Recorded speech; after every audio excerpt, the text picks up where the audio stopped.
Donc au sein de l'action 3, nous avons deux objectifs. Le premier, c'est d'optimiser les performances de la biofiltration par nitrification. Et le deuxième, c'est à performance égale, c'est de pouvoir réduire les coûts en réactifs et en énergie. Donc pour répondre à ces deux objectifs, nous avons choisi deux axes de travail.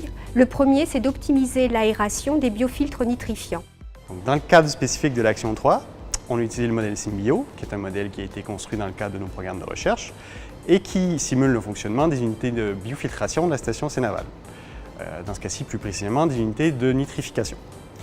Donc on a utilisé le modèle pour tester des ajustements sur les boucles de contrôle actuelles sur site et même pour tester des boucles de contrôle alternatives. L'objectif, c'est d'utiliser Symbio pour identifier les modes de régulation les plus sobres et de les proposer pour un déploiement sur site. Au moment où on a commencé à travailler sur SAP 2030 et l'optimisation du process, on a regardé l'air qui était insufflé sur chaque biofiltre et on s'est rendu compte que bien souvent, il y avait trop d'air qui était insufflé par rapport aux besoins. Donc, dans l'automatisme, on a modifié la valeur minimum d'ouverture des vannes, ce qui a fait qu'elles ont pu se fermer plus pour plus brider l'air apporté sur les biofiltres et faire en sorte que l'apport soit plus proche du besoin.